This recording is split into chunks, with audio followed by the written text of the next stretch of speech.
Merhabalar, ben Yüksel, kanalıma hoş geldiniz. Bu videoda son zamanların trendi kılaç çanta, papatyalı kılaç çanta, Plant 1 markası. Baya beğenildi bu markanın bu modeli. Kızımın da çok hoşuna gitmiş. Elime aldım, anne biraz küçük geldi bana dedi, ama modelini de çok beğenmiş. Ben de dedim hadi çek birkaç fotoğraf. Sonra internetten de kendi fotoğrafına baktım. Evet, gerçekten ebadı küçük. Ben bunu büyüttüm. Az önce de zaten videosu bitti. Birazdan yayınlarım inşallah. Astarını, püskülünü, her şeyini yarım günde hallettim. Sabah başladım. 2-3 gibi her şeyi bitti. Gayet de güzel oldu. Kolay bir çanta. Dümdüz örüyorsunuz. Hafif işlemeleri var sadece. Herkes yapabilir. Bir de bu ufak çanta, yani bunun ufağı zaten 100 liraya satılıyormuş. Biz 7,5 liraya hallediyoruz. Fermuarı, her şeyi içinde en fazla 10 lira. Videolarımı beğeniyorsanız ve bundan sonrakileri de izlemek isterseniz beğenmeyi ve abone olmayı lütfen unutmayın. Hadi başlayalım. Çanta için böyle rafya ip aldım. 7,5 lira. Her ihtimale karşı bir tane daha aldım. Yani 2 tane aldım ki yetmezse diye, ama sanırım yeter. Bakacağız. 4 numara, yani 4 milim tığ kullanıyorum. 3,5 denedim. Ben genelde kağıt ipleri ve rafyayı 3,5'la örüyorum, ama bunda sanki 4 numara daha iyi geldi gibi. Ve 25 santim kılaç yapmak istiyorum. Yani orijinalinden daha büyük. Daha kullanışlı. 38 zincir uygun gibi geldi. Deneyeceğim. Hani 25 olur, 26 olur ya da 24 olur, fark etmez artık ne çıkarsa. 34 çekmiştim. Şimdi 1, 2. Bakın bol bol çekiyorum. 3, 4. 38 oldu. Bu zincirin bu taban olacağı için hem burasını hem şu kenarını öreceğiz. O yüzden 2 kere batacağımız için her zincire biraz geniş geniş batıyoruz ki kasmasın. Taban kısmı dar gibi gözüküyor, sonra çanta güzel olmuyor. O yüzden bol bol batıyoruz. Ben 38 zincir yaptım. Bir tane de fazlasını örüyorum. Hemen şu yanına, dibine değil, dibine değil, hemen yanına sadece sık iğne örmeye devam edeceğim. Diğer başa kadar. 38 ilmeği ördüm. En sondayım. Şöyle bir tane fazlasını örüyorum. Şimdi şu kenarın fazlasını örüyorum. 2 kere 2 fazlalık oldu burada. Bir kendi ilmeği var. 2 tane fazla. Şimdi bir de şu kenarın ilmeğini de örüyorum. Yani şu sona 4 kere batmış oluyorum.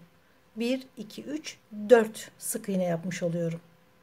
Bir fazlalık bu kenarın, bir fazlalık da bu kenarın.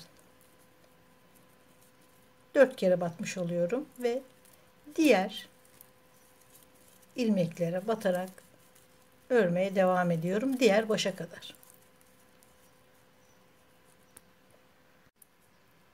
Şimdi ortaya 2 kere daha batacağız.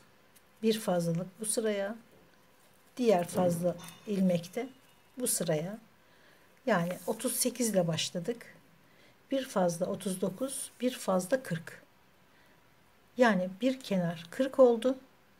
Diğer kenarda 40. Toplam 80 ilmeğimiz oldu. İlk sık iğneye bağlıyoruz. Bu taban olduğu için ben taban kısmını mutlaka şuradan başladığım taban kısmını şurada bağlıyorum. Çünkü bu çanta döne döne örülecek. Bundan sonra ek yeri yok artık. Yani sıraları birbirine bağlamayacağız. Sadece taban olduğu için ilk sırada bunu yapıyorum. Yoksa ilk sıradan itibaren de döne döne örebiliriz. Şimdi 80 ilmeğimiz oldu. Bir zincirle yukarı çıkıyorum. Ve bunu bir kere yapıyorum. Artık bundan sonra ek yerimiz yok. Aynı yere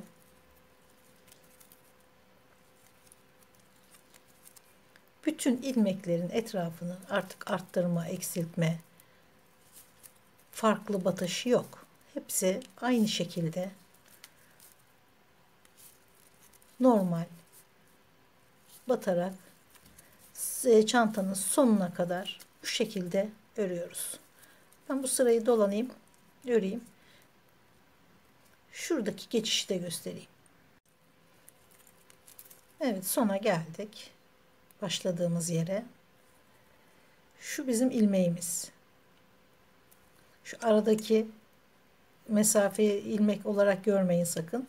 Arttırırsınız ve çantanız güzel olmaz. Şu zincir yukarı çıkarken çektiğimiz tek zincir ilmeği de bu. Buradan çıkıyor. Şurası oluşuyor. Bu buraya ait. Bize değil. Yani bu tarafa değil. Bu bizim ilmeğimiz değil. O yüzden ilmeğe batıyorum ve aynı şekilde hiç ekleme yapmadan ilmek yapıyorum.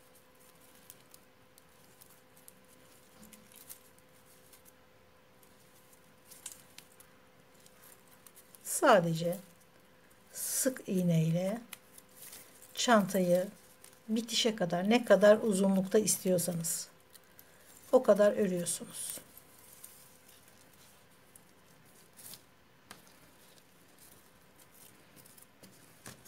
Şöyle ortalama bir ölçü.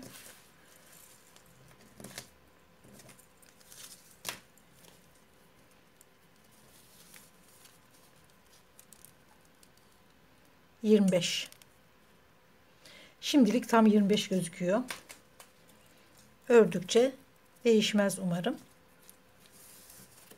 Evet, başlangıcı ve bundan sonraki bu şekilde hiçbir şey farklı, hiçbir şey yapmıyoruz. Sadece sık iğne örüyoruz. Çantanın bitibine kadar döne döne hiç ek yeri yapmadan çantanın yüksekliğini de tamamlıyoruz. Ne kadar isterseniz. Ben sanırım bu 25 santime 20 santim örerim diye düşünüyorum. Bakacağız. Hangisi güzel olursa, ne kadar ölçü güzel durursa çantada orada bitireceğim. Fermuar takılacak, astarlanacak ve ondan önce de papatyaları yapılacak. Çantanın örgüsünü tamamladım. Şu ağız kısmına şöyle toparlayıcı ilmek yürütme yöntemiyle tamamını ördüm. Şu şekilde. Yalnız bu ilmek yürütme normalde şu şekilde yaparım. Yani ilmeği tamamını alarak örerim. Şöyle. Bunda biraz kalın oldu. Çantada kalın oldu. O yüzden tek kanadına şu ilmeğin sadece arka kanadına ördüm. Daha yumuşak oldu örgünün dokusu. Şöyle. Zaten şurası da başlama yeri. Çok sıkmadan gevşek gevşek örelim ki çanta şu ağız kısımda bir darlık yapmasın. Burada bırakıyorum örgüyü. Zaten kalan da bu kadar. Şu ip kaldı. Bir tane rafya makarası yetti. Şuradaki ilmekten içeri alıyorum.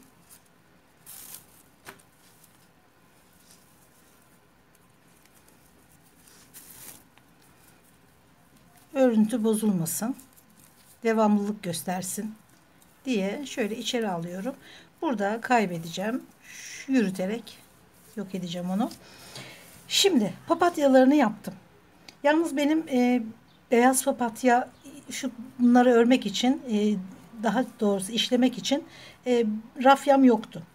Ben de elimde olan beyaz kağıt ipi kullandım. Çift kat yaparak kullandım. Şöyle geçirdim iğneye. 1 metreye yakın, 90 santim 80 santim kadar geçirdim iğneye. Son şurada bir papatyamız var. 3 6 bir de şuraya bir papatya yapacağım. Tamamlanacak. Bir de ortasında şöyle sarı tomurcukları var. Onun içinde kalınca polyester makrome ipi kullandım.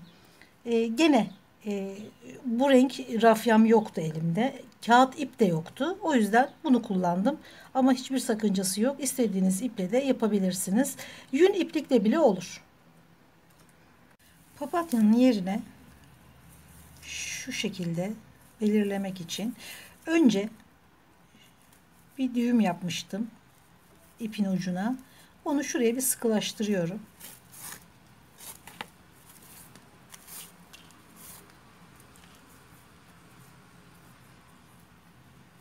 Papatya yapacağım yani ortasına, şu orta kısmını belirledim.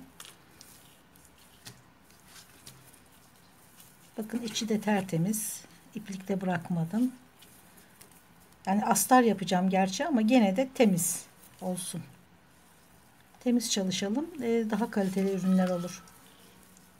Şimdi şöyle 1, 2, 3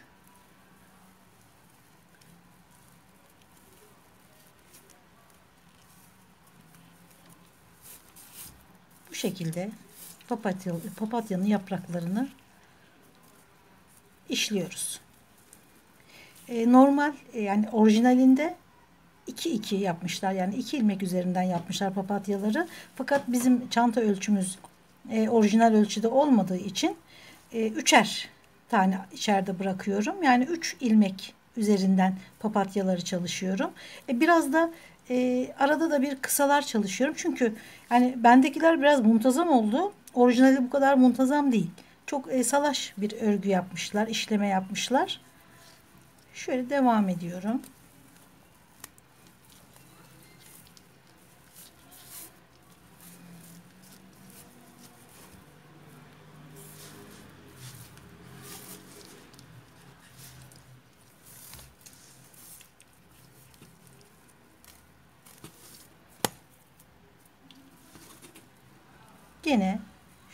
Gene yakın, yani ne kadar salaş çalışsak da birbirine yakın uzunluklar yapacağız papatyaların yapraklarından. Şu şekilde. Çok da sıkmayın. Örgü içeride sıkışmasın. Şöyle aşağı doğru.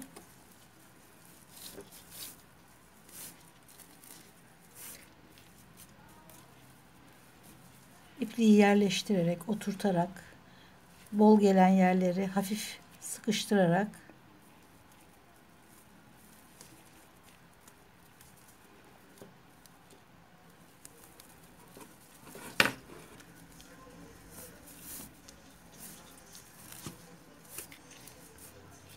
bu şekilde çok öyle zorluğu olmayan süslemeler bunlar. Yani çok düz, sade bir çantayı bile bu şekilde işlemelerle harika bir görüntüye getirebiliriz. Yani model yapamıyorum, örgüyü çok iyi bilmiyorum diyorsanız dümdüz örün. Bu basit işlemelerle harika çantalar yaparsınız.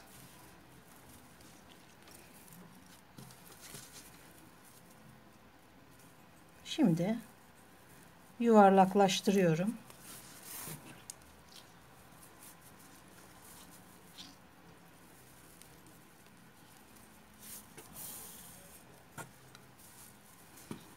Böyle yavaş yavaş papatya şeklini alıyor. Arada kısa papatyalar, yani yapraklar yapmışlar. Biraz salaş bir örgü, yani işleme çalışmışlar. Belki bilerek yaptılar. Bilemeyeceğim. Şöyle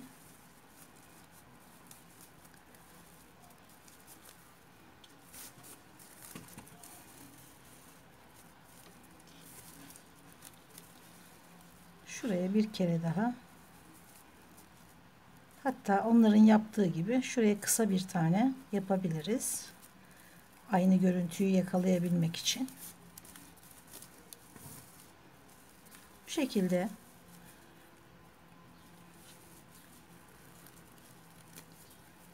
yedi papatya vardı.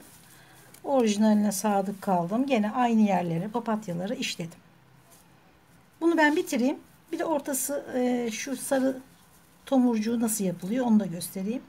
Evet, ip dediğim gibi polyester kalın 4 numara polyester makrame ipi. Herhangi bir yün ipi. Yani hiç fark etmez. Kalın olsun, kalın bir ip olsun yeterli. Şöyle ortadan, tabii önce şöyle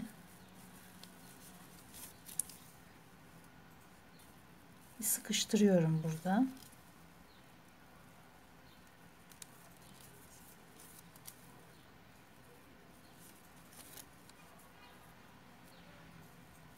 İp geri gelmesin diye ortaya batıyorum. Şöyle çift kat tutuyorum ucundan. Şöyle ucundan çift kat tutuyorum. Döndürüyorum. Hatta şöyle iğneyi takıp da döndürebilirsiniz. Şöyle böyle de döndürebilirsiniz. Ben büyük bir tane tomurcuk yaptım. Şunu küçük küçük döndürüp üçer tane tomurcuk da yapabilirsiniz. Ben tek yaptım. Gene aynı yere batıyorum ortaya. Böyle tomurcuk oluşuyor. Bir tane de yeterli oldu. Gayet basit.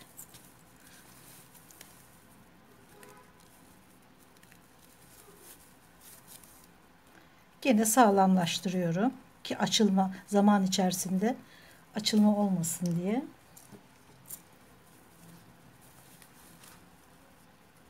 Polyester ip olduğu için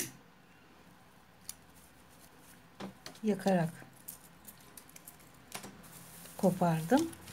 Şimdi bu şekilde gayet güzel.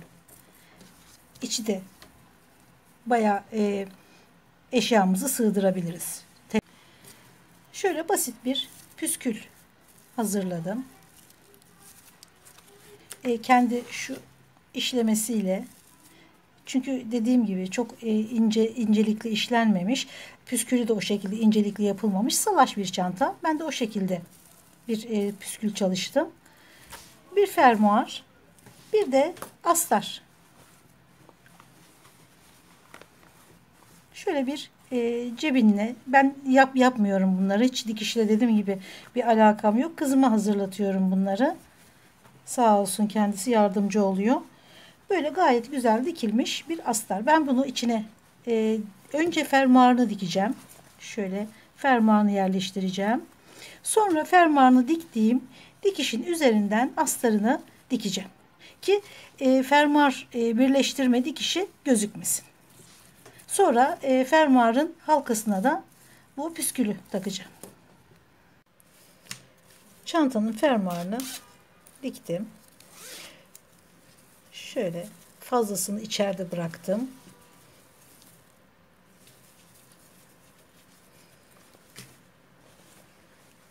Astarı yerleştiriyorum içine.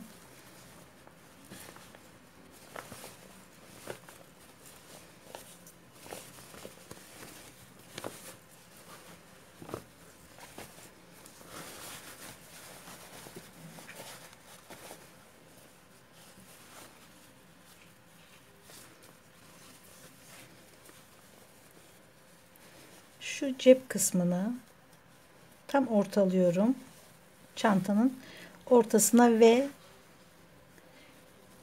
şurada bir kendi renginde diktiğim için belli olmuyor. Ama şurada bir hafif bir dikiş var. Tam onun üzerine getiriyorum. Şöyle tam bunun renginde de bir ipim vardı. Naylon, kopmayan çok sağlam bir dikiş ipi. Kendi renginde. Bununla astarı şöyle şu şekilde denk getirip dikişi de kapatarak astarlıyorum. Şimdi astarlıyorum.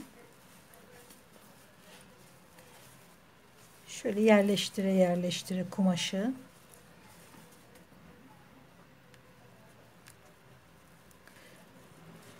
Hem fermuarı hem alttaki hasırı da biraz alarak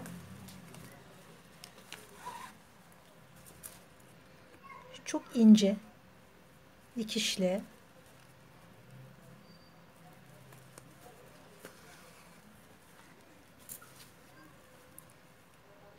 şöyle biraz kumaştan hem fermuarı hem hasırı tutturarak kumaşın ucundan şöyle iğne ardı gibi bir geri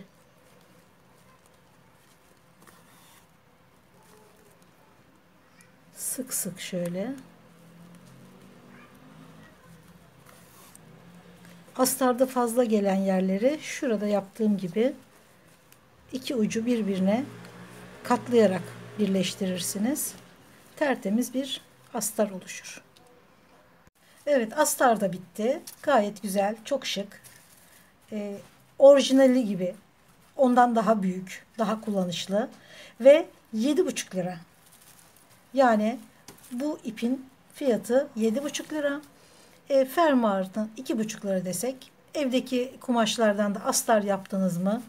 Yani 7,5 liraya gayet güzel. En fazla 10 lira. 10 liraya bu bir de 100 liraya satılıyor. Bunun hem ufağı hem 100 lira. Biz daha ucuza, çok daha ucuza, çok daha kullanışlısını örebiliyoruz. Yardımcı olabildiysem çok sevinirim. Daha güzel, daha faydalı videolarda görüşmek üzere. Hoşça kalın.